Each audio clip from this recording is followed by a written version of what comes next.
All right, everyone, welcome back to a place on the internet where we test every mask that you send us. This is a user submission, and I'm super excited to get it. Now, I would rather get the whole box because I want to talk about the box and I want to see if they're making any claims and all that stuff. But this one was a submission from Josh from the YouTube channel, and I appreciate you, Josh, wherever you may be. This is a mask called MEDCu, as you can see, inkjet or maybe laser printed on it. And when I look up this mask, it's an Israeli mask, and it appears to have some copper embedded in it. Now, copper has some natural ability to actually to do healing and to block some things, so that's pretty cool. Antiseptic ability. I know that, like, I'm not going to get into it, but one time I accidentally caught my face on fire, and they gave me this silver cream to put on, and it actually made the face all better. As you can see, it's perfect today. So I only have one mask, and so there's not a lot I can do.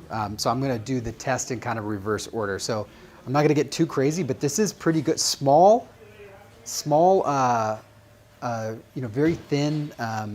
Actually, this is some of the thinnest ear loop I've seen, but it's actually pretty good, and it's sticking on. Now, they did actually, from a construction perspective, they did it backwards because they have the MEDCu on the outside and they put it on the inside. So what that's going to mean is when it goes on your face like this, it's going to see that little gap that it's causing. It's because it's on the inside. Now, some people do that for aesthetic reasons, but I don't like that.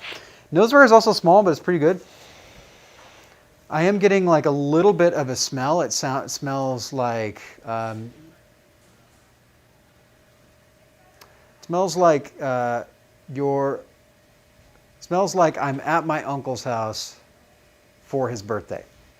He lives in the woods. I don't like going there. You know, I'm in this scenario, I'm like an 8-year-old kid. Anyway, that could be just because, Josh, your house smells really weird. Who knows? I can't judge it because I don't have the whole box. It's an interesting color too. I don't know if this is going to see, but it's kind of almost a sheen. It's like not fully white, but not fully whatever that color is. I think it's just the quality of the spun bond. Maybe it's like a little bit jazzy. But yeah, I mean, it seems like from a construction perspective, you know, I give it probably like a B. What we're testing here with this machine is just the fabric itself. So all we care about is the fabric. It's a very specific machine. Okay.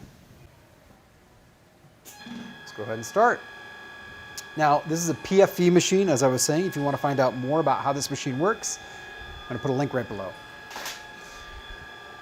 I'm actually going to keep this screen up because I don't have anything else to show or to talk about the mask. It is copper. That would really only help with bacteria. It wouldn't really help, most likely, with viruses, though I'm not a virologist, so I could be totally wrong. Tell me in the comments if that's the case. But I think it's made more for bacteria. So in this case, when it comes to combating COVID-19, it's probably more of a marketing thing. I do like the idea. I do know that the FDA doesn't like this, and this is a mask from another country, so this is probably not something that you would ever see in the United States. So I'm looking at this now. We're looking at this live. This is going to run for about 2 minutes, but this is not a good sign starting this low. The airflow resistance is pretty low. It's above or below 100, which is great breathability. But remember, breathability and particulate efficiency kind of go hand in hand. The more breathable something it is, the less it's going to actually block. And that's what's happening here. Super breathable. We're under 60% blocking. That is, that's basically a D on our scale. You know, like this would be a really good cloth mask. Now, I only have one mask to test. This isn't going to give it a fair shake. The new testing standards for the FDA, they're testing, I think it's 100 masks now, and then you average the score. So I don't know if this is super fair. Plus, this mask in an envelope was given to me. Like, I don't really know what happened in that transit. This could have been a used mask, in which case, gross. I just thought of that now. I just put it on my face. Wow. Okay. Super gross. Hope it wasn't used, Josh. Gross. But there's a lot of factors here. We tested one of our masks at 99%, and then we tested a mask that had been washed several times in a washing machine, and it tested about this. So this is right now testing about as well as one of our masks used would test.